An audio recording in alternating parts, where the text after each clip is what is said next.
Record.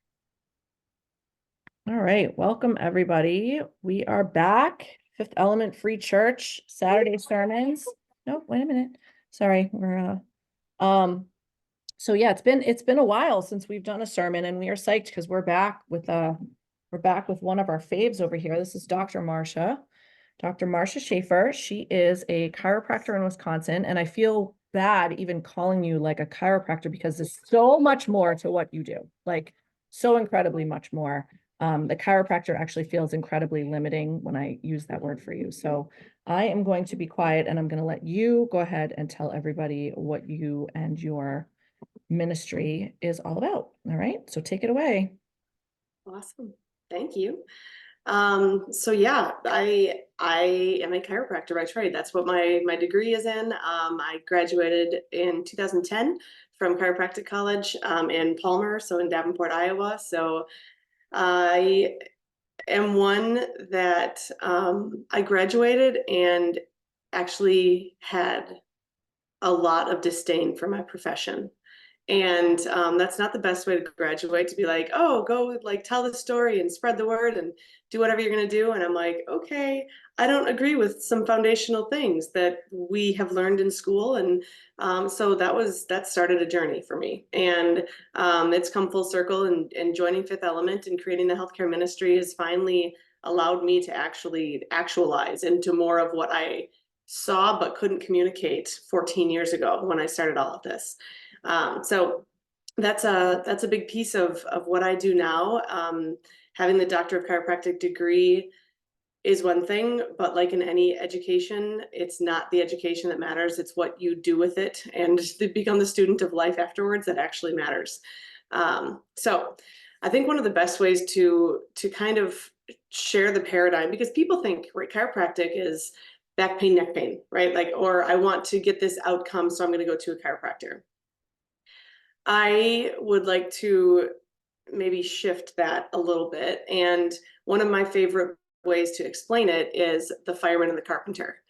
So if we have these two models, right, we have carpentry and we have a fireman, and the fire truck and the firemen have two tools. They have axes and fire hoses, drugs and surgery. Here's our medical model in the fire truck. And then we've got a carpenter. We've got our holistic providers, nutrition, chiropractic, massage, acupuncture, like all of the worlds, right? They have screwdrivers, they have nails, they have ladders, they have saws, they have all these tools that they can utilize. If you were to drive up to your house and your house is on fire, who do you call? You know, there's some people who are like, I'd call my chiropractor without a doubt. And I'm like, that's illogical and you shouldn't do that. That's not responsible. And so hopefully you're going to call the fire department if your house is on fire, and the fire truck is going to get there as fast as it can. And it will use its tools, its fire hoses and its axes, break down your door, wash down all your stuff, destroy your home. But if your home is your only home that you will ever have, we should be eternally grateful that we have a home still standing after the fire is put out. And I feel that's a lot of the emergency medical system. Like, keep your body, keep your life. Sometimes it means that there are a whole lot of stuff is going to happen. But what logical sense does it make for the fire department, or for you to call the fire department the next day to be like, hey, that window like wasn't an open air window yesterday, and like that wall didn't look like that, the couch was definitely not that color, and my entire house is still dripping. With your tools, your axes and fire hoses, your drugs and surgery, can you fix my house? That's just as illogical as calling a carpenter when your house is on fire. So we have these tools and these opportunities to utilize both teams when they're needed. I could just imagine, though, if we would spend our time with the carpenters more than we spend our time with the fire department, that there would be this opportunity to not ever need the fire department. And truly, if it is an electric fire, or if there's something that is something emergent, that fire department is there. So the vast majority of our education, our indoctrination that is in our schools, that is in TV, that is in media, is call your fire department. Your fire department, they'll figure out what a ladder is for. They don't really know, but like they'll figure it out. They don't know what nails are. They don't use nails, but they're gonna figure it out. And we've put this, I believe, undue burden onto the medical community because we're expecting something from them that isn't their job to give. There are tools and there are opportunities between all of the practitioners and the providers. And that's something that I've had to watch happen in my life, my journey, everything that has come here, or that has brought me to this point. And you know, when we graduate, all doctors, it doesn't matter who you are, take the Hippocratic Oath. All of us say we will not harm. And I feel, and I opened my ministry in hopes that we could have a conversation that matters to, number one, take the burden off the medical system, because there is so much that can be done on the preventative side that could prevent a lot of the overwhelm in the hospitals and a lot of the stuff that they have to deal with that isn't in their wheelhouse, that's not their best work. But it takes teams, and it takes people saying, I'm not your, one-stop shop. I'm not going to do everything for you. There's a time and place for everything. And so that's a lot where my foundations come from with the ministry. A lot of people think, and it's been fascinating to open a healthcare ministry and hear opinions about what a healthcare ministry is. And I understand every healthcare ministry may be different. But in my opinion, when I opened this and I said, I want to be a healthcare ministry, my job is not to tell you what to believe. My job is to prove to you that whatever the entity is that you believe that is your higher power. Well, first off, I do want people to have a higher power. I guess I can put that out there. But whatever that is, it's not up to me to decide what that is. That's not my job. My job is to ensure that you understand that your entity did not make a mistake when you were created. There is nothing that you're experiencing in life. There is nothing that you're going through that cannot be for your highest good. Now, I'm not saying the day it happens, that's the time to figure that it's not. It's not the day to find out your highest good. It's taken me years of processing, 14 actually, to get to the point where I'm understanding a different level of my own journey that started 14 years ago. And so when we rob people of the stuff that happens to them, whether it's a diagnosis, whether it's a journey, whether it's something, when we say, I'm your hero, I'm going to play God with this, you're robbing them from the growth and the journey and the embodiment of whatever this thing that happened to them is supposed to be teaching them. And so my work is in epigenetic fertility work. And man, if you want to talk about becoming a different person, then that's where we go. So in my own experience, I had my son. So 2010, I graduated from chiropractic college in February. The weekend before graduation, I got married. So apparently we just really like lots of stress. But we graduated, we got married, or I graduated, whatever. And August of that year, I gave birth to our son. So I mean, man, like I got married, I became a doctor, I had a baby, like this is like banner year, right? Like it's supposed to be the best thing ever. And come December, everything started to take a very different turn. And I got my first cancer diagnosis December 3rd. They said they would put me into surgery in January, which I said, I'm having swallowing and breathing problems, and you guys are saying wait 4 more weeks for this. And so that kind of was my first like, wow, this system is interesting. And as angry as I was at that month wait, that gave me the moment to breathe and pause, because there was nothing I could have done. If they would have rushed me into surgery, I think the entire situation would have turned out differently, because when you don't give people time to actually process and think, because you're like, I must act immediately, there's times to act, but there's a lot more time that we need to find space for silence and actually hear what we need to hear. And for me, that was that month pause that I was angry for about 2 weeks of it. And then a friend reached out and said, hey, can I send you some information? I think you might like it. And it was 2 DVDs. One was called Dying to Have Known, and one was called The Gerson Miracle. And it was on Gerson therapy. And I already was trained in holistic nutrition, so I knew that like that made sense. But for whatever reason, it felt like that wasn't enough for me, which was weird. But then when I got the Gerson information, I was like, I can do carrot juice. I can do this stuff like that. I can do this. And so January, I have surgery, get a total thyroidectomy. They took 30 lymph nodes out of the left side of my neck. 26 came back positive, and they said, this is a metastatic cancer. We have to wait 2 months so you can heal. We'll do a CT of your head and chest to make sure that there's nothing else. Well, February I go in and I'm like, hey, I just want to get everything checked out. I want to make sure everything else is good. I just got this one thing I got to deal with. And I was making my plan. I was already deciding, like, am I going to do Gerson? Am I not? Like, what's going to happen? I'm researching radioactive iodine because that's all they offered me. And I found out that the secondary cancers from that are leukemia and lung cancer. And I was like, this seems like a bad choice. Like, I'm trading one for two more. And so I was like, okay, this is already starting to move down on my list. And February, I get diagnosed with melanoma. And so with that melanoma diagnosis, mass in my lung, more lymph node involvement on this side, and they said you've got 8.5% chance at 5-year survival. So there's a good chance you won't see your son turn 1. You need to take this very seriously. And I was like, okay, I obviously I am taking it seriously, but not seriously in the don't think, don't question, just do. Think seriously of, what do I want? Like, what do I actually want this life, that if it's this short, if it's going to be this short, what do I want from it?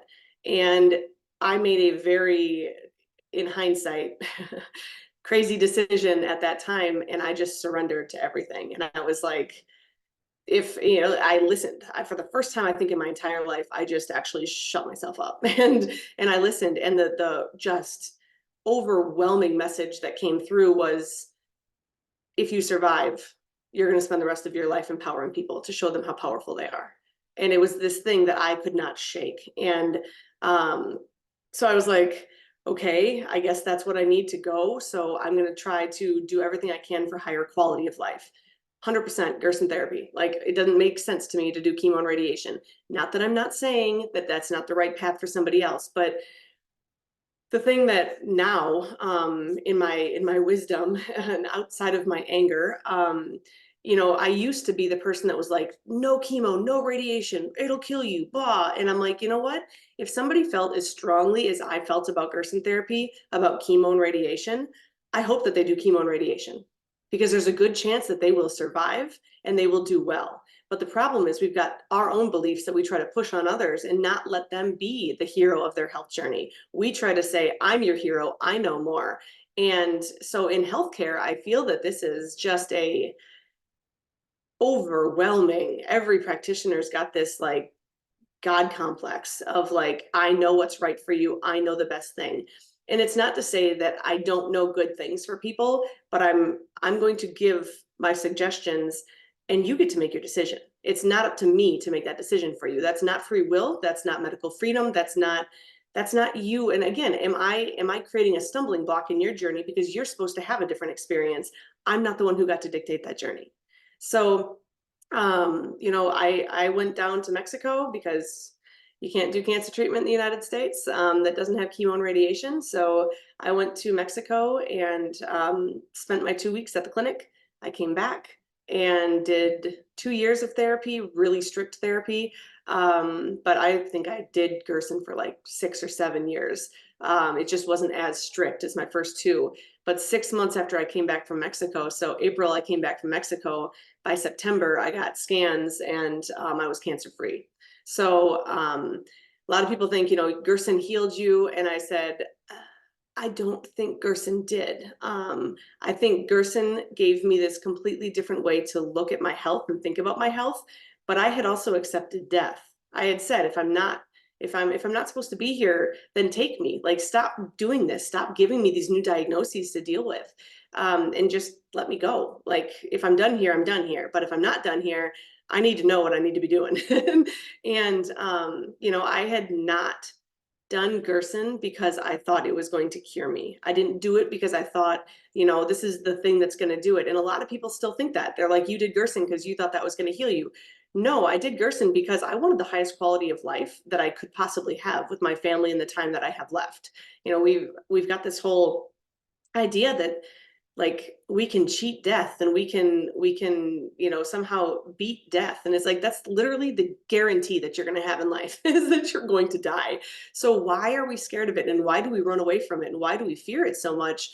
I think our world keeps us so busy that we fear death because we're not actually living up to the potential that we want. And we want, one day I'll have time for that. Once I retire, I'll have time for that. I'll make time for that. Instead of do it now, like start doing the thing that you want to do now. And, you know, Gerson just opened in me this, I guess, permission for myself to just do what I want to do and drop the judgments of others. Cause oh my gosh, you're going to do a holistic cancer therapy. People come out of the walls to tell you how wrong you are and how you're, you know, their uncle's, dad's, cat's, brother's dog, it died when it did Gerson therapy. Yeah.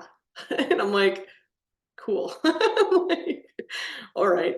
So yeah, it was a lesson. And so that work, actually, I opened my clinic in July of when I had already started. Like Gerson therapy started in April, and I opened my clinic in July. And you're not supposed to work. Like Gerson says, do not work, sit at home, you know, rest, relax. And yet I had this crazy pull that was like, go open your clinic, go do this. You have to go do this. And so I opened it and started working with people, and lots of cancer patients came in at first. And so much to the point that I got nominated that first fall for the Hero for Hope, the person who speaks at the opening ceremony of the Relay for Life. which was fun, since I at that time was very angry at the cancer industry, very angry at the chemo and radiation. And so I accepted the offer to speak at this thing. 2 weeks before that event happened, I get a call from the heads at the American Cancer Society, and they say, hey, doctor, we review every single person who's going to be the Hero for Hope, just, you know, look over their history and all their stuff. And we actually noticed that you haven't done any evidence-based anything to treat your cancer. And I said, oh, that's interesting. The Chipsa Hospital has 100% 5-year survival rate with Gerson and melanoma. So what evidence are you looking for exactly? And they were like, well, you know, we need people that know what it's like to be, you know, a cancer patient. And I'm like, I'm sorry, what defines being a cancer patient? And they're like, well, I mean, you know, they have to know like the chemo and radiation, like what you go. And I said, oh, I thought this was a cancer walk. I didn't think this was a chemo walk. But apparently we're only justifying chemo and radiation here, not what it takes, because I'm pretty sure anyone getting diagnosed with cancer goes through the same stages. Whatever they choose to do, my topic for this relay had nothing to, I wasn't going to mention Gerson. I wasn't going to mention any of that, because really truly, when 90% of my population that was there had done it, what good is it going to do for me to say something about holistic therapies? Didn't matter. It was, what does it take to be still living in 20 years? Who do you need to become to be the person who's still thriving in 20 years? And the organizer was like, wow, you know, that's actually a really great idea. That's a great topic. And I'm like, I guess, thanks. I don't know. And so they were like, let me talk to the group, let me talk to the team, and we'll get you into the relay. And I said, you know, I'm good. You guys have proven to me what you actually want and what you don't want, and I just don't think I'm a fit.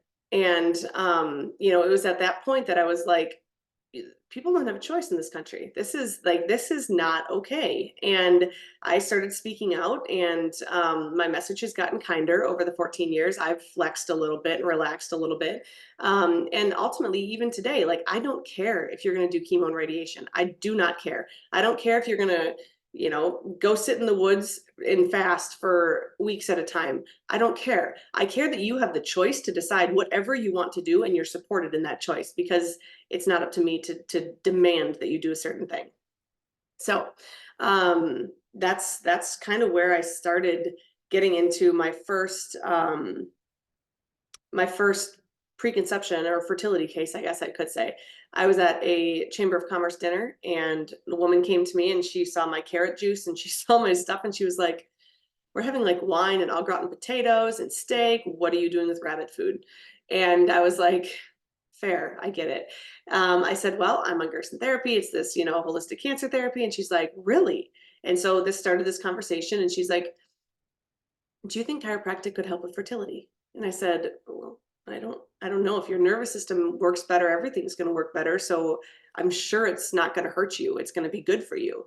And she went home and she said to her husband, she said, we've got to go talk to her. And she was multiple six figures into the fertility world. IVF, IUI, all failed, had no idea. They were telling her to adopt because there were no options left for her.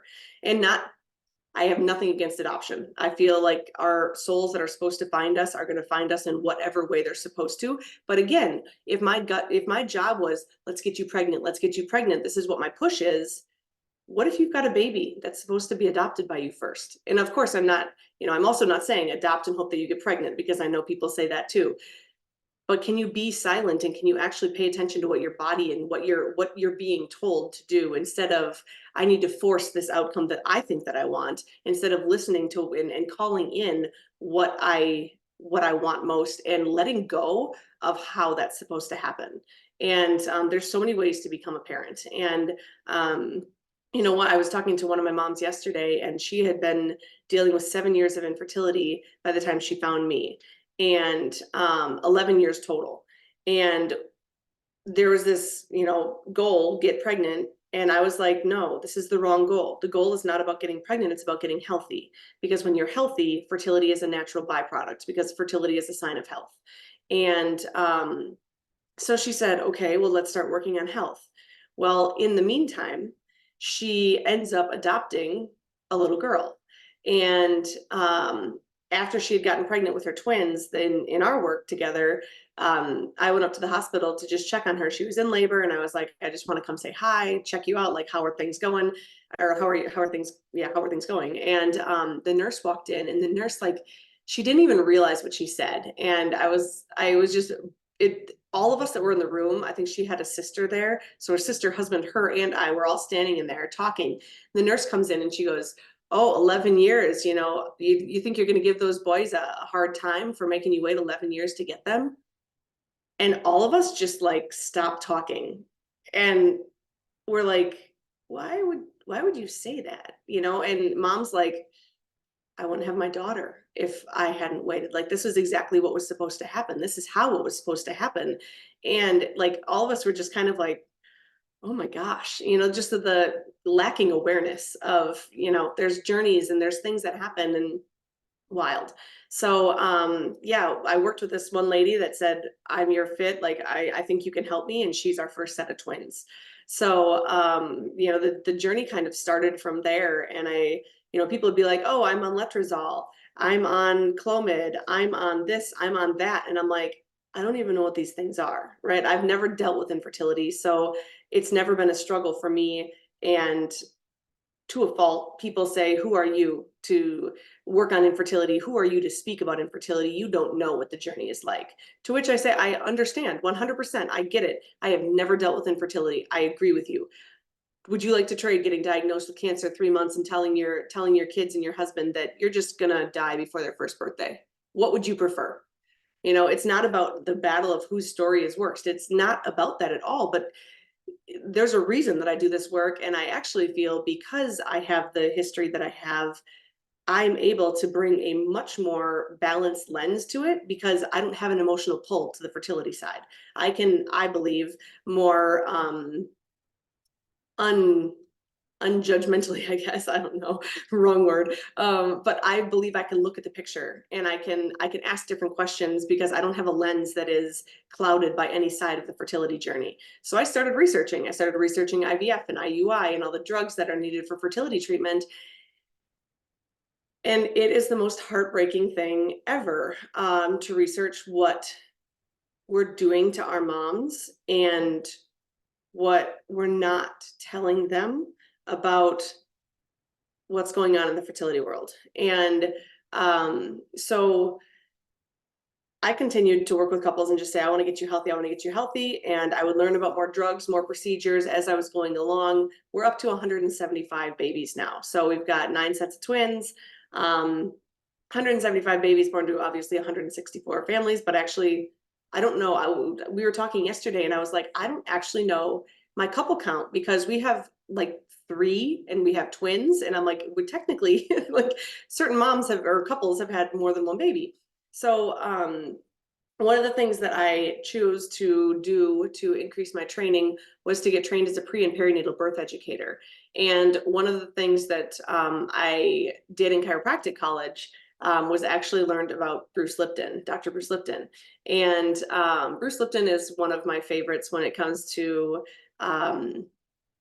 epigenetics and the energetics around everything. And I remember learning that at the moment of conception, when sperm and egg combine, there is this flash of light.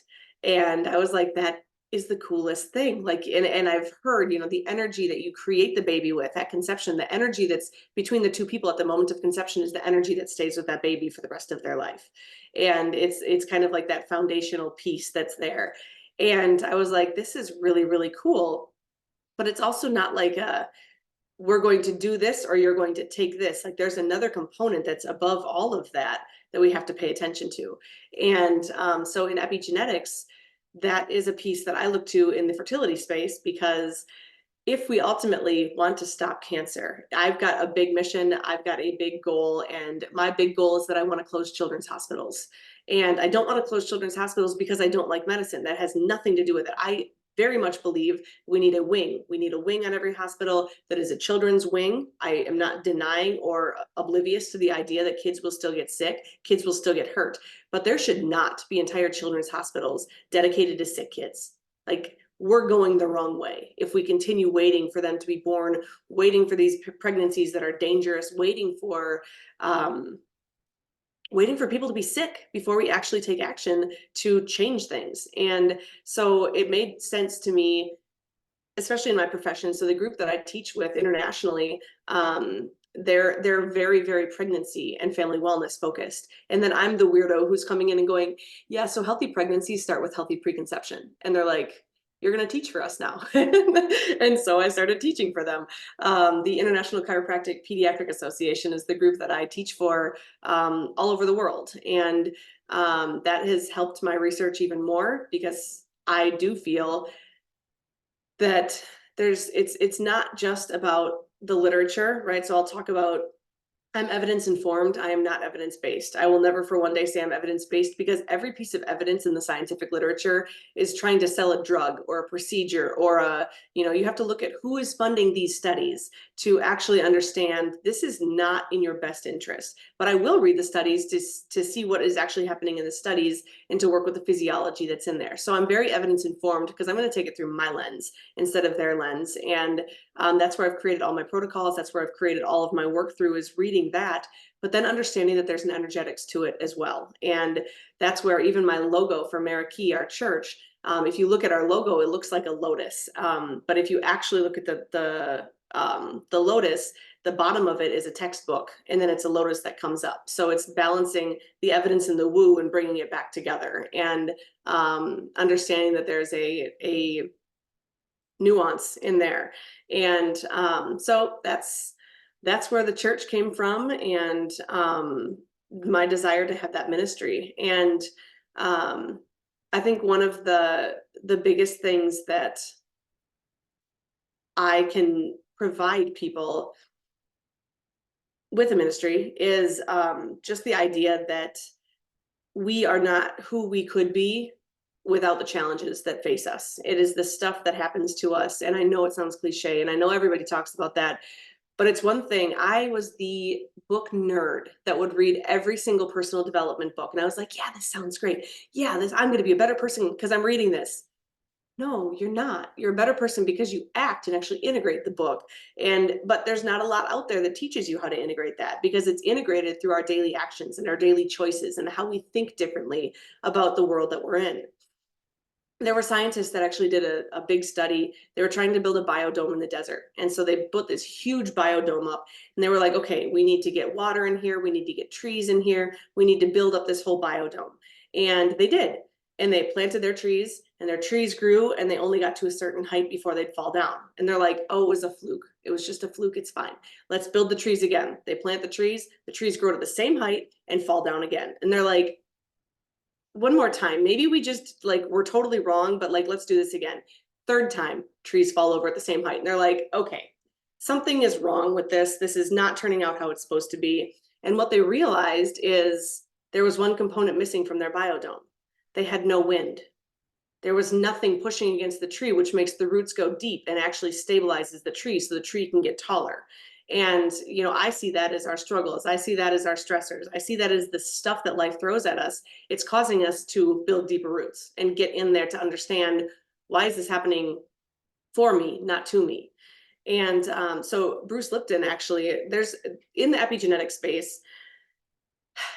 Well, maybe I should hit paradigm and hit our paradigm. So in healthcare, right, there's two paradigms. There is the pathogenic paradigm, and there's the salutogenic paradigm. And genesis means creation. So we've got pathos, suffering. So creation of suffering, creation of illness, death. And then we've got saluto, which is the Roman goddess of wellness and safety. So we've got creation of wellness and safety, or creation of illness and death. And these are the two models that we have when it comes to the healthcare system. Now, obviously, the pathogenic model has run all of that for a very long time. And people are not as familiar with the salutogenic model. And I watch this all the time because, like, in 2000, right? In 2000, there was this thing called the Human Genome Project. And the Human Genome Project in 2000 said, genes don't cause disease. So we learned in 2000, genes cannot cause disease because humans only have 25,000 genes. And just to put it in context, tomatoes have more, which I guess explains some people. But you know, like, tomatoes have more, fruit flies have more. We do not have enough genes for genes to cause disease. So cool, everybody understands that. And then this super famous movie star comes on TV and she says, oh, I tested positive for this breast cancer gene, and I'm going to cut off my breasts, and I'm going to take out my ovarian function, and I am going to be saved from this cancer. And magically, 23andMe showed up with buy it, do it yourself, epigenetic test kits. And everyone bought into it. And I'm sitting over here going, no. We know that genes don't cause disease. So why are we running out to these stupid 23andMe tests? This is not the right information. So we've magically gone from 2000 genes don't cause disease to movie star says that genes cause disease again. So guess what? Now genes cause disease. So, you know, why is it every single person, every single Homo sapien, every person has MTHFR? If you're not familiar with epigenetics, that is one. BRCA1, you've got all these cancer genes. Why do all of us have it and only some of us actually express it? That is epigenetics. So we cannot chase the gene saying, oh, MTHFR, I have MTHFR, therefore I've got these detox pathways that are a problem. I've got this, I've got that. No, that's not accurate, because I have MTHFR too, but mine's not activated. So what is it about me that doesn't have that activated and you that does have it activated? It's a lifestyle factor. There's stress, right? Grief and anger, big liver things, MTHFR. Guess what I find underlying in every single person who's got an MTHFR expression? Oh, but I can't take, I have to do methylated. We don't do methylated for any of our MTHFR people because we work with glycosylation, which is a completely different world of understanding cellular communication and epigenetic signaling. So that salutogenic model says, nope, your genes aren't causing the disease. There's an environmental lifestyle factor that is either causing you to say, let's slow down, which is what's slowing down, right? I can't detox. My liver can't process this. I can't process something that has happened to me fast enough. So my body is saying, slow everything down. We're going to slow down digestion. We're going to slow down liver function. We're going to slow down everything because we've got to figure out how to get on top of ourselves again. And that epigenetic model in the salutogenic lens gives a ton of power back to the person to say, okay, if this is my situation, not how do I treat it, not how do I respond to it, but like, what is this teaching me about myself? And so I started looking at that in the fertility space and learned all sorts of fascinating things. And that's ultimately what, this work and the epigenetic preconception work that I do now, and even our birth, we've got the birth suites with our ministry, and looking to add more providers, but we're going slow with it. But things like if mom is insulin resistant prior to conception, she will actually show a lower milk supply and delayed onset lactation after she has her baby. Now in the medical model, they'll call that insufficient glandular tissue, which is a trash can diagnosis. And when we say trash can diagnosis in healthcare, we don't know what's wrong with you. Like MS is another one. Trash can diagnosis. We don't actually know what's wrong with you, so we're just gonna call it something because we don't know what else to do with it. And it's because they are focused in disease instead of focused in physiology and health. And when you look at fertility and you look at the fact that if I asked any ladies, hey, tonight I want you to do me a favor. I would like you to build me a placenta inside your body tonight. How many women would be like, cool, I'll do that. I know how to, I know exactly how to do that. We don't, because we can't. There is no part of our menstrual cycle that we've ever been educated about. There's no part of any of that that says your body has what it takes to build a placenta. Cornell University has research that proves that dad actually builds the fetal side of the placenta. Dad, sperm, is what's responsible for building the placenta. So when moms have morning sickness, could it be that her body is self, non-self, doesn't recognize this thing that she's growing? Why is it that my couples, when mom and dad are both doing the work, she doesn't have morning sickness? My moms don't have gallbladder issues. They don't have preeclampsia. They don't have any of the traditional normal pregnancy issues that all of these women that in traditional maternity care are dealing with. And I believe it's because of looking at how the body builds things, because that's my curiosity, right? The other thing that I find super fascinating about the fertility and sperms, what sperm brings to it versus what the egg brings to it, is that the sperm has been more responsible for bony structure, teeth structure, the structural components of the body, whereas the woman is responsible for all the soft tissue stuff, which is also super fascinating to look at. Even the structure, like overall structure of things, is just really cool to see that. But at the same time, these moms that are like told don't breastfeed because your baby's teeth are getting bad because of breast milk, or could it be that dad sucked with his vitamin D in the preconception period? Also could be a thing, and you think about like, they blame fertility as a woman's issue. It's her issue. It's her issue. I've had women come to tell me after 2-3 miscarriages, oh, it's not his fault. And the fertility clinic said, and my doctor said it wasn't his fault because I can get pregnant. I just can't stay pregnant. And to which I say, there's been research that's shown 80% of unexplained infertility. Of course, they did this in the UK because, in the United States, this isn't a thing. But in the UK, they've done studies that show 80% of unexplained infertility is actually male oxidation of the sperm. Guess what? No semen analysis, no testing at all in the US tests for oxidation. And 3 out of 4 pregnancies that will be lost before 12 weeks are due to chromosomal abnormalities due to oxidation of the sperm. So first trimester losses, 3 out of 4 times, are going to be him that is causing the loss. Yet they're making women deal with 3 miscarriages before they'll do any testing to say, hey, this is something that we should be looking at, because, it's the males are never the problem. And yet you think, if oxidation is a thing, who's the farmers? Who's the high line workers, right? The electrician stuff. Who's doing the work in the more dangerous fields? That's going to be chemically dangerous, electronically dangerous. It's not women, it's men. And so we need to have a different conversation. And I believe talking in preconception is one of those, but I also believe it has to start with a different perspective of what health is. And if fertility is a sign of health, because a normal cycle is a sign of health, that is a very different conversation than let's get you pregnant. We need to get you pregnant because that's all that matters. And, right now, I think the latest stats, I should say, are that it's 100,000 women will get diagnosed with a chronic illness in pregnancy or immediately postpartum. And they're giving women chemo while they're pregnant, saying that their placenta is a perfect filter and the placenta can just work out all of that chemo. Until we can prove otherwise, no, that's not true. That baby is getting the same thing. And again, it's because we're not looking at pregnancy in the sense that it's about building and establishing health first and creating health. But pregnancy is a disease to be managed, which is why they say, oh, you're super sick with your pregnancy, your baby's going to have a lot of hair. That's actually a sign that you're in a really healthy pregnancy because you're really sick. Bring it back to hunter-gatherers. They would have died.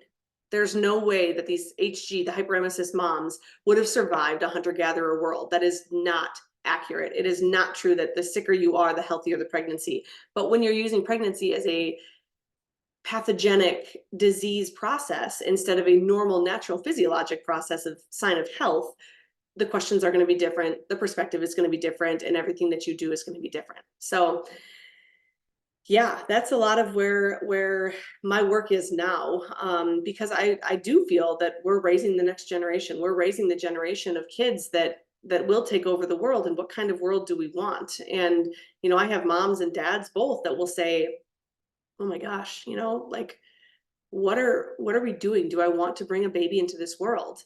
And to them always I say, but what if it's your baby that's going to change things? Like, what if it's your baby that's going to be the one that's going to change the world? We cannot be scared of the status of the world right now and say, I'm going to go into hiding because of it. We have to rise up. We have to be the change. And this isn't like burning our bras and like screaming and doing whatever, but it's how can we take action, and it's in our own family. It's not the big action that you take, it's what you can do in your own walls to improve and enhance your family, then connect with like-minded people and build those communities. And I mean, they're everywhere, but you have to be seeking them out in order to find them. They're not just going to let themselves be shown to you for great reason.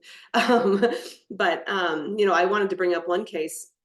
One of my favorite cases of our 175 is a mom who came to me because they had done everything they could, highest amount of drugs possible in the fertility clinics, couldn't get her pregnant, couldn't get the lining to get thick enough. And the medical model uses a 28-day cycle, right? So pregnancy, normal pregnancies are 40 weeks plus or minus 2. So 38 to 42 is normal range for pregnancy, especially first-time moms are likely going to go closer to 42. A normal healthy menstrual cycle is 28 plus or minus 7. So 21 to 35 days is completely normal. What we need is consistency in the person instead of consistency to 28 days. So this whole idea of I need a 28-day cycle. Now I understand if we had 13-month years, we're good to go, right? We've got 28-day cycles naturally. We're going to be around women who are going to get natural cycles, and they're going to rhythm in like that. But that's not normal for everyone because we're in this container society that's like, hey, you need isolation because that's the only way that you're safe from other people. And so this woman is like, I need a 28-day cycle. I'm on birth control to get a 28-day cycle. I'm like, cool, you're also not ovulating because you're on birth control. And so cycle never changes. Lining can't get thick enough to carry a pregnancy. And I say, can you just get off all the hormones? Can we actually see what your rhythm is? And so we start working with her. Cycle goes from 28 to 30. And she's like, uh-oh. And I was like, no, let's see what this is. We got 120 days. Your egg normalizes, like our eggs turn over. We're not born with all the eggs we're ever going to have. That's also BS. And they proved that back in 2004, which blows my mind that we're at, 20 years later and people are still talking, you're born with all the eggs you're ever going to have. So she hits 30 and now this mom is 32, right? So she hits 30 days and she's like, this is not good. I said, it is good. We need 120 days to see what's going to happen. Next month, 31. And she's like, is everything going to be okay? Like, I don't understand why this is happening. And I said, we have to figure out what's going to happen. 120 days, 33 the next month. Oh my gosh, I'm perimenopause. I am not going to be able to have a baby ever. This is going to be, my uterus is going to fall out. Like, this is going to happen. And I was like, just chill. Let's see what happens. This takes time. Eggs take 120 days, 4 months to mature. Chill out. Let's just keep waiting. Month 4, 33 days. Awesome. We just found your pattern. Your pattern is a 33-day cycle. It's not a 28-day cycle. Month 5, she got pregnant. And, all of this stuff, imagine, of course, your lining's not going to get thicker when you're telling your body to bleed a week before it's supposed to bleed. And again, we've got story after story with guys too, that the guys are just like, but mine is normal. My semen analysis came back normal. And I'm like, you do realize that the semen analysis, only 4% of your sperm need to be normal for it to pass, right? So are you accepting and willing to take a 4% on anything but the fertility clinics, which is, guess what, white men that are running all the research are also not going to be like, like for a long time, miscarriage with women was so like hush hush, and it's getting better. We're getting better about talking about it. But oh my gosh, male fertility, which is the vast reason that we are having the health challenges that we're having today, is the hidden behind closed doors. Nobody can talk about it. Yet I watch these guys transform when they do preconception work. And it's wild. It is wild. But I feel that I'm trying to do my part with the ministry, with understanding that we can put stuff in place, but you have to have a different reason as to why you want to become a parent. I've never once heard someone say, oh, I just want to be pregnant. Like, nobody wants that. Nobody wants that. They want this child that they can have memories with and create traditions with and do all this fun stuff. They don't want to just be like, hey, I just want to be a baby maker and just pop out kids all the time. That'd be fun. That I know I don't get that from people. And so there is a deeper purpose for them too. But our world is like, your value is, can you give your spouse a child? Your value is, like, who are you in this society? And it comes from such a deeper place. So I know we have 10 minutes with Jess. I know you were like, hey, you can probably talk for an hour. Apparently I can.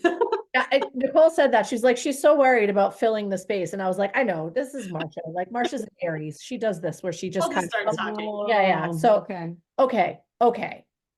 First and foremost, thank you. I could literally listen to you talk about this kind of stuff all day. Nicole and I are having a time over here listening to some of the statistics, like where we're just like, oh my God. Where to even start? The placenta thing? Yep. That's bananas. Like, I mean, you're so right. Like, I mean, and one of the things that you said that really hit home for me was this idea that we like have when you were talking about like, oh, when people say like, oh, you're sick, that means that the pregnancy's healthy. And people used to say that to me too. I didn't have sickness with all of my pregnancies. There was one in particular that I was like extremely sick for, but the rest of them, for the most part, I was fine. Um, but it brought me right back to those days, those early days, like post-vaccine, when the vaccine first rolled out and people were like, oh, if you got sick from the vaccine, that means it's really working for you.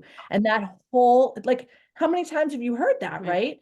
And that whole idea, and like when people would say it, I would cringe on such a soul level because I would just be like, how on earth has anybody ever normalized this idea that like the sicker you are, the healthier you actually are? Like, it's like, stop. That's like the people on the most drugs are the people, if drugs made you healthy, the people on the most drugs should be the healthiest. Right. Same idea of like, right. Totally counterintuitive to like everything that's actually like true, right? yeah. So, the other thing too was when you were talking about the, kind of like the identity politics and fertility, like, well, you've never experienced infertility. So like how that stuff makes me so mad where it's like, oh, okay, cool, that you're on your own. I just won't help you. Like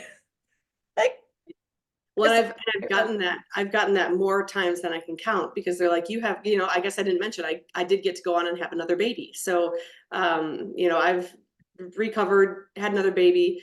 And that was part of that journey. But in the research on IVF, I started to find, our first IVF baby was born in 1978. And so I started diving into the fertility rates of IVF babies.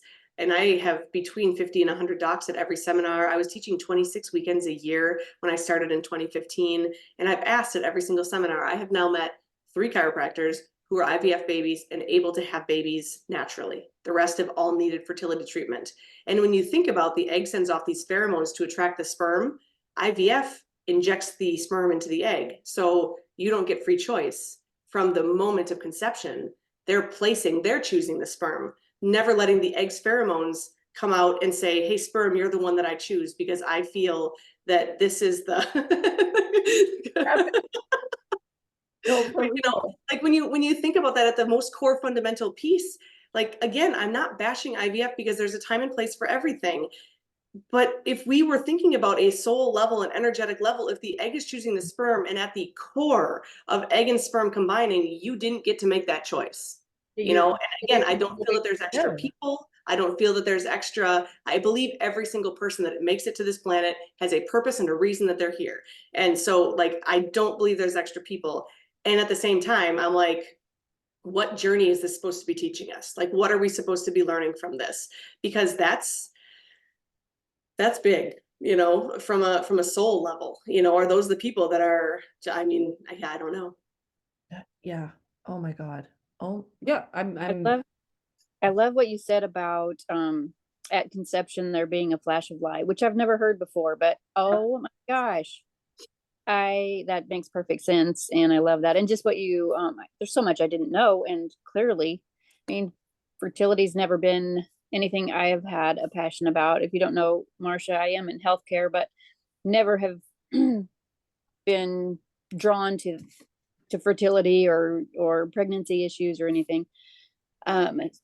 Other than the fact that I have 2 kids, but you know what? I was in my 20s and that just happens. I mean, just you become a parent. So, so much that you're saying is just so encouraging, like with on thinking of it on a soul level, which, is probably newer to me over the past 5 or maybe 10 years than, when I was in my 20s and having kids. But the pheromones sending out from the egg to the sperm, that all makes perfect sense. There's just that, and thank you. Yeah. Just really a different way of thinking of everything. Yeah. But Oh, sorry. sorry. No, I do love what you say about the goal not being to get pregnant, or with your journey, the goal not being to be cancer free, or, for anyone has dealt or is dealing with challenges. I think you're right in that the goal is to just go through the process and figure out how that's shaping you and how you're going to move through all of that. And then I think healing is what happens when you are doing all of those things. Yeah, absolutely. Amazing. Yeah, and fertility was not if I was being 100% honest, like, kids terrified me. I wanted nothing to do with them because I had my own childhood to deal with. And through this work, I've had to navigate my childhood. And like, I have become a different person because I've wanted to dive into understanding, because I got trained in athletes. I was a college athlete. I was I was on the ski hills. I've ridden horses my entire life. Kids were they terrified me. I was like, I'm not dealing with them because I was to be seen and not heard. So I can't handle it. And so of course God's like, hey, yeah, you're gonna get children.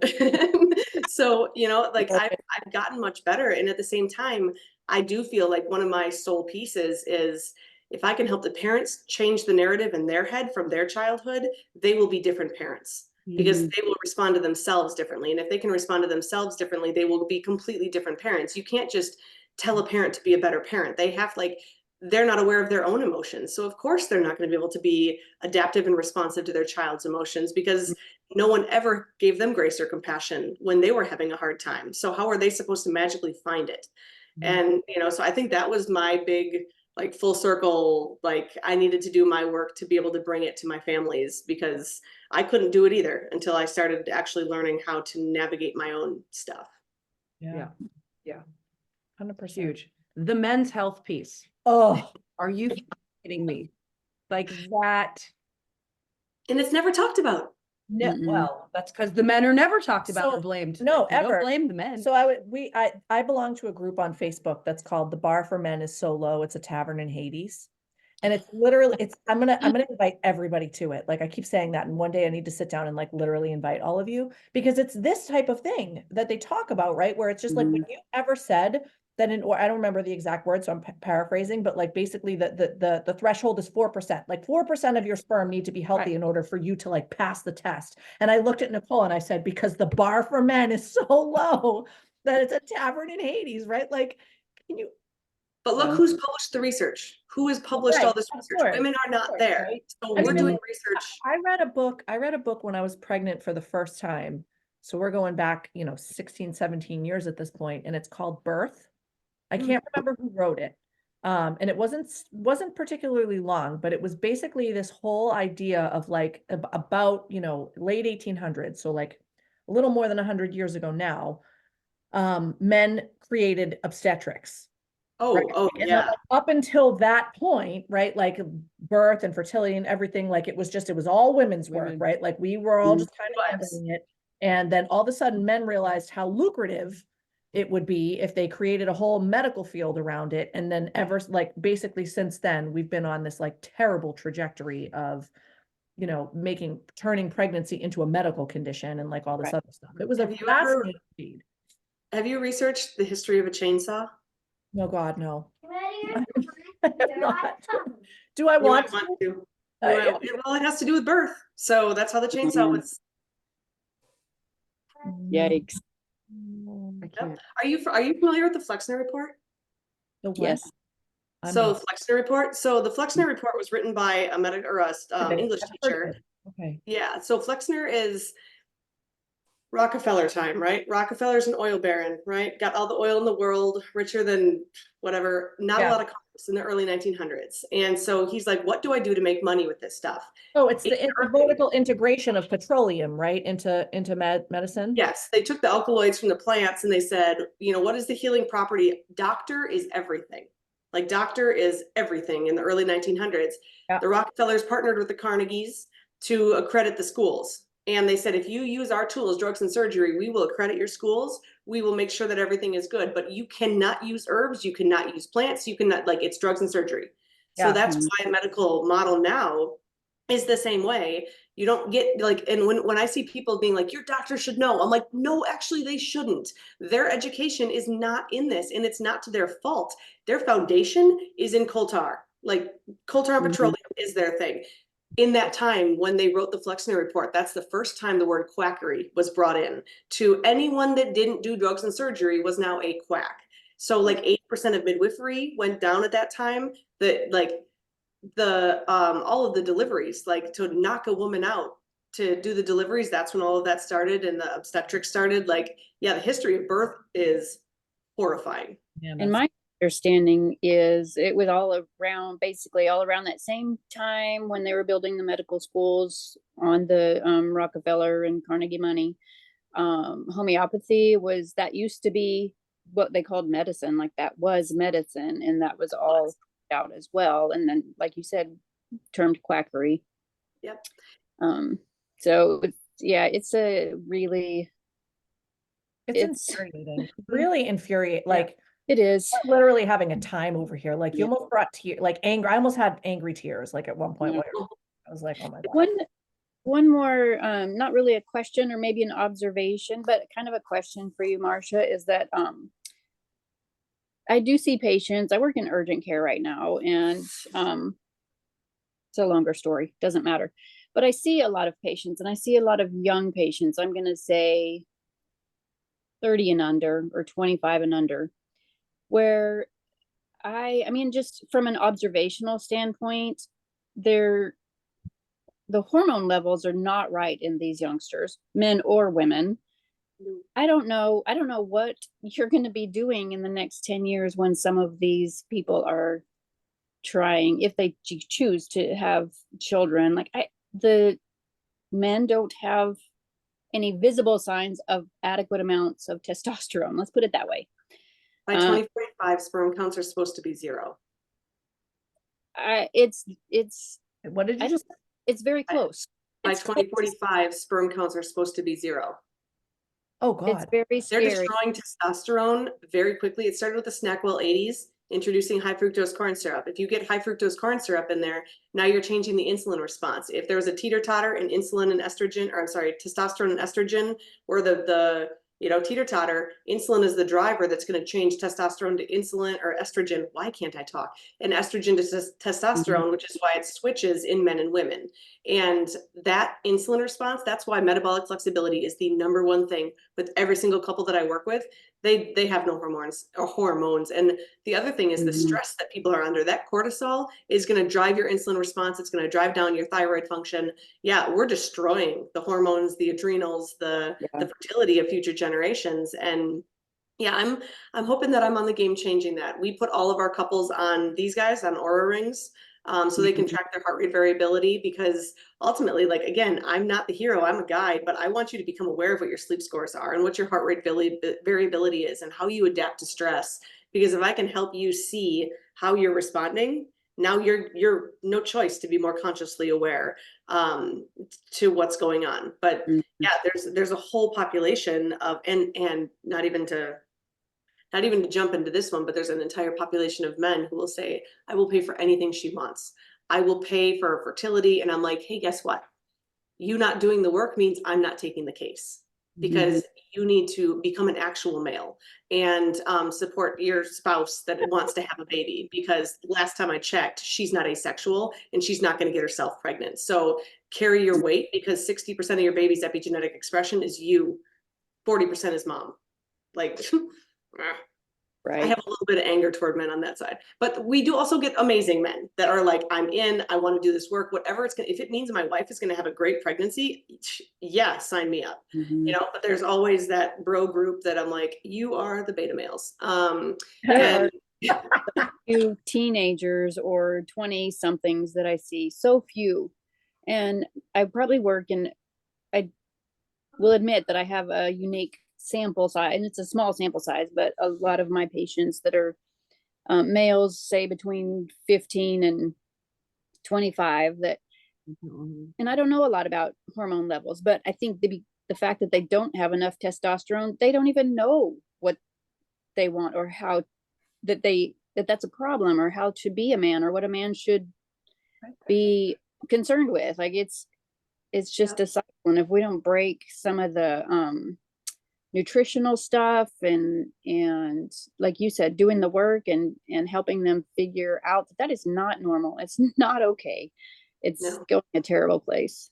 Well, I think we're finally seeing the long-term effects of birth control, because the AAP changed the average age of a girl's first menstrual cycle from 12 or 13 to 6 or 7, with no new literature, but they'll put 6-year-olds on birth control and say, just don't do the bleed week, because it's going to confuse a 6-year-old or a 7-year-old.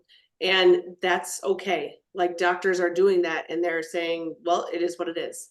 How do they convince parents that that's right? Like, that's so bizarre to me. Right. Well, and yeah, and I mean, not even to say, like, what does birth control do? It puts you in a menopause state, right? So it flatlines all your hormones, and these 6-year-olds are getting flatlined hormones. What could that possibly mean for their entire, I mean, the libido zero, like, it's gone. Like, we're destroying that across the board. But again, yeah, I feel like we're doing that. We're creating these men that don't have the protective mechanism, which is a fantastic idea if you want a government to, like, take over and actually not have strong men. That's working very well. But then we've got the men that are like, I'm here to protect my family. I'm a leader in my family, and I'm an equal partner in my family. Not that I'm like the toxic, I must control things, but like, I play an important role in my family and in my kids' family. And yeah, without testosterone, they don't get to drive to that. They don't get to understand what that means. And then we've got really dominant females, because they have high testosterone, because that's what's in birth control, and we've got a reversal. I'm not kidding you. I can walk into an exam room, and sometimes I can't tell. Sometimes I cannot tell which one is the male and which one is the female. And it's not even reasonable to ask anymore, or in my practice. And their medical record is not right. They put whatever gender they want to put when they register, especially for urgent care. It's very confusing, and I can't wrap my head around it mostly. Yeah. And that's got to be so hard in the hospitals as a practitioner to be like, okay, you might need something different as a male versus a female. Your metabolism is different. How your body responds, like just basic muscle mass, is different. So that's got to be bizarre. It's really bizarre. And I appreciate the work that you're doing, and showing people that there is a better way, and that certainly doctors in the medical system, we don't have the answers. And it's got to come from someplace else. Right. Thank you. Well, it's not to say there aren't times that there are the answers, right? I mean, we need medicine. Yeah, it's vital and necessary, but not for chronic problems. Yeah, not for fertility problems, because that is definitely a sign of health. And even to take it a step further, I was able to tie every cancer back to a hormonal base. And so, could infertility be the first early warning sign of cancer later in life? Your cycles aren't normal. I'm not saying you're going to get diagnosed with cancer. I'm just saying every cancer is hormonal. And if your hormones are not giving you a balanced cycle, could that mean later in life you're more susceptible or more prone to a cancer diagnosis? Yes. Wow. Interesting. I can't believe that that's a plus or minus 7. Follicular phase is the one that moves, right? So you have ovulation one day, luteal phase, which is exactly 14. You got 15 days. when people start to go into perimenopause, it's the follicular phase in the beginning that goes 7 to 21 days. So this is where you get your length in the first half of the cycle. Ovulation, luteal, that's it. You get 15 days, that's that, done. So you're 21, you could have a shorter follicular phase, which is what people start to notice as they get closer to perimenopause and their cycles start to shorten. It's not the luteal phase ever that changes, because that corpus luteum, which is when the egg comes out, it makes the corpus luteum, and that secretes progesterone for 2 weeks. That doesn't, I mean, that is a structure that changes, that the body builds. So, but yeah, it's 33 days, 21 or 35, I'm sorry. And that also, when people are like, I need a 21-day progesterone, I'm like, do you have a 28-day cycle? Because don't do a 21-day progesterone if you have a 28-day cycle or a 35-day cycle, because it's going to be wrong. Right. And then we've got the AMH. Oh, my egg quality. I don't have enough eggs. My egg quality is low. That's also a completely ridiculous test that is not actually accurate. And, yet they tell women in the scientific studies that they looked at AMH, the animals that had the low AMH scores weren't even a candidate for IVF because of how poor the egg quality was. Yet in humans, if you have a low AMH, your only option is IVF. How did we magically jump and change that whole conversation? You can change the AMH, you can change your egg quality, but we're told, there's nothing you can do about it. It is what it is. And your ovaries are going to shrivel up and walk away from you. So not true. That's Wow. so much, So so much. scary. Oh my God. One more question about, if I can, and you can stop. No, go ahead. One more question about the egg production or the egg cycle that you talked about, because I was under the impression, like a lot of people, I think, that we are born with the number of eggs that we're ever going to have, and that doesn't change. You just have, I don't know, in my mind, I just pictured billions of them, and every once in a while, one or two comes out and gets fertilized or doesn't. So clearly that's not right. But how long is the egg cycle, and how often do you replenish eggs? Is that known? Yeah, absolutely. So your primordial follicle, from primordial follicle to ovulatory egg is 120 days. So, and what that's starting from is a stem cell. So in 2004, they proved that a stem cell turned into a primordial follicle that moved into, and it has to change chromosomally, it has to change energetically. Like, there's a lot that your body goes through in that 120-day cycle. But yeah, you can make new eggs. You're not born with all the eggs. And again, I feel like that's a very male dominated, like, oh, guess what? This is all you get. We get to create like 1,500 new sperm every single day, but you get, the eggs that you're born with, you better take care of them, and it's just this another way to push women down to be like, hey, your bodies aren't, as good as ours. And when I started looking at cancer and cells and tissues of the body, every single tissue in the human body turns over every 7 years. There's only one tissue, the retina of the eye, is the only tissue that does not regenerate. So literally you are a new person every 7 years. It's just that most people don't give their body 7 years, and they don't stick to a healing regimen for 7 years to actually see what that might look like. But yeah, your primordial follicle to ovulatory follicle or ovulatory egg happens every 4 months. Wow, that's amazing. What we do is we watch like A1C, and we watch levels like that to say, so I always want my A1C under 5. If you want to conceive and you want to have a healthy pregnancy, A1C needs to be 5 or under. And every time that we have that in mom and dad and they get pregnant, no morning sickness, great pregnancy, great supply, everything is wonderful. And because we know, right, the number one thing that's going to lead to immature eggs is insulin response being off. Insulin's going to stop ovulation. It's going to increase prolactin. So it's going to suppress that ovulation. Insulin is a main driver in all infertility hormone situations. And so that is my number one that I go after when helping couples. And so that's, but your egg quality is directly related to your metabolic flexibility and your insulin response. So interesting. Very cool. Thank you. Yeah, you're welcome. This is why Friday nights at my house are fun. Seriously. I'd like to be there. Very interesting. I appreciate it. Thank you.